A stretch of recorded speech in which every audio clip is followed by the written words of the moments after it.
Hola, les saluda Jesús Coronado, coordinador de IDC. Hoy nos acompaña el doctor Óscar Cruz Barney. Muchas gracias, doctor, por recibirnos el día de hoy. Encantado, Jesús, gracias por invitarme.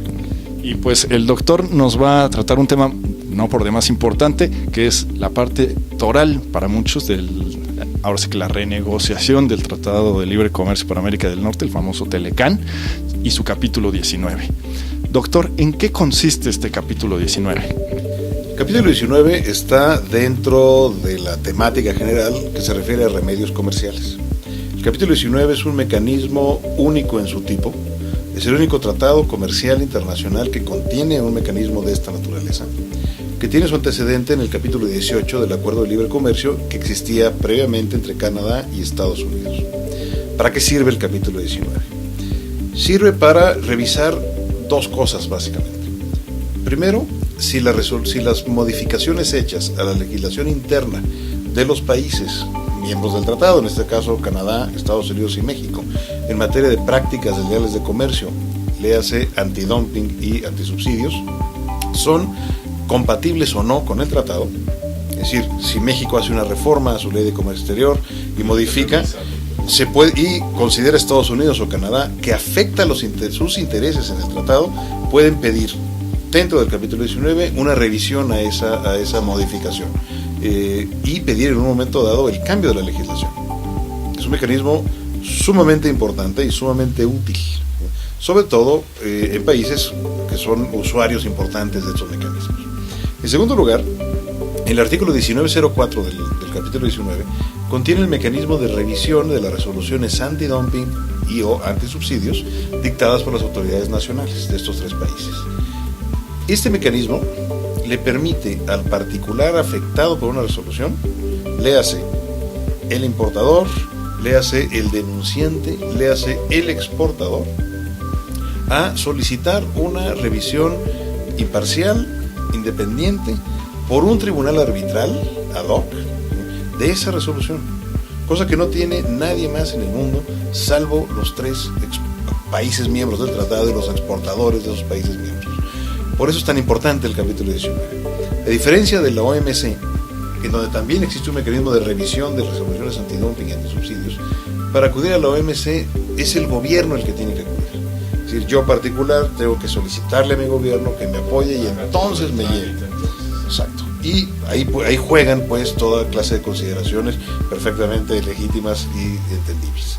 En cambio, en el capítulo 19, yo particular solicito el mecanismo y el Estado está obligado a caminar con el mecanismo.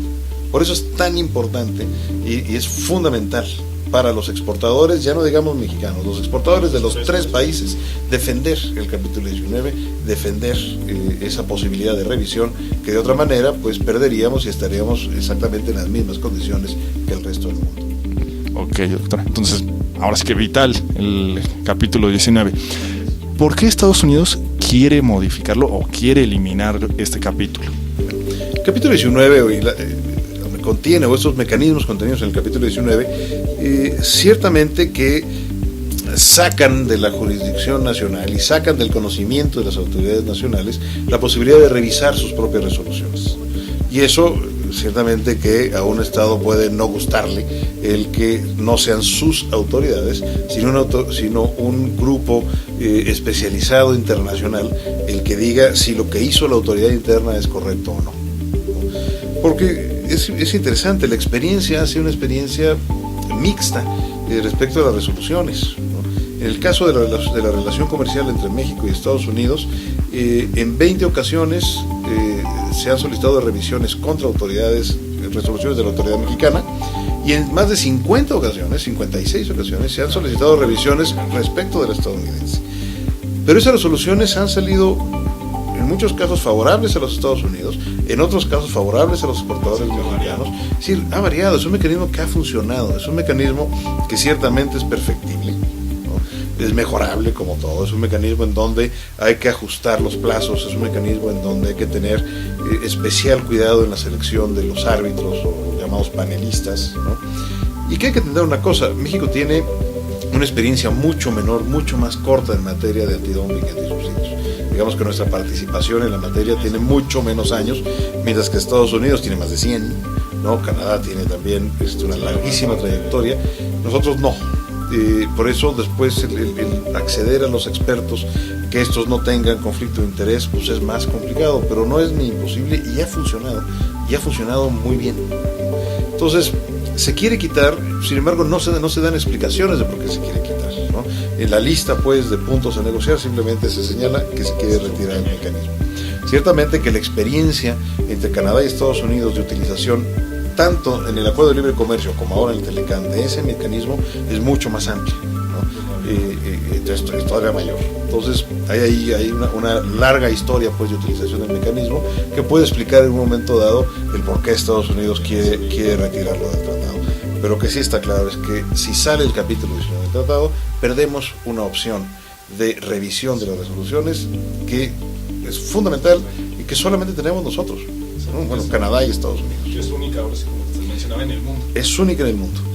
México intentó incluir un capítulo similar en el Tratado de Libre Comercio con la Unión Europea, no se pudo, ¿no? Los europeos no quisieron un mecanismo de esta naturaleza. En ese sentido, doctor, en el caso de suprimirse o eliminarse, ¿qué alternativas se tendrían entonces? Para suponiendo que se lleva a cabo una investigación antidumping o antisubsidios en México, una vez que se expide la resolución, pues nos quedaríamos por un lado con los recursos ordinarios, ¿no? Le hace el recurso de revocación de la propia Ley de Comercio Exterior, de ahí al Tribunal Federal de Justicia Administrativa, el juicio de amparo y hasta ahí. Y en un momento dado, esa resolución puede ser impugnable ante la OMC, pero eso ya no estaría, así es una investigación llevada a cabo en México, ya no sería posible para un denunciante mexicano o un importador mexicano pedir al gobierno que haga esa revisión. Eso solamente lo podrían hacer los exportadores del país extranjero que mandó las mercancías a México. Mientras que en el caso del capítulo 19, es un capítulo muy generoso en su conformación, en donde cualquiera de los participantes pueden solicitar la revisión, inclusive la propia producción nacional. Si México exporta y es sujeto a una investigación antidumping o antisubsidios, se imponen cuotas compensatorias o derechos antidumping, entonces estaríamos sujetos a los recursos internos del país a donde se dirige la mercancía, y en un momento dado habría que solicitarle al gobierno de México que si considera que el caso tiene méritos y es importante para la política comercial de México, que acuda a la OMC. Es decir, perderíamos respecto de nuestro principal mercado de exportación, que creo que el público es importante que lo sepa. Es decir, la inmensa mayoría de las exportaciones de México se van a los Estados Unidos.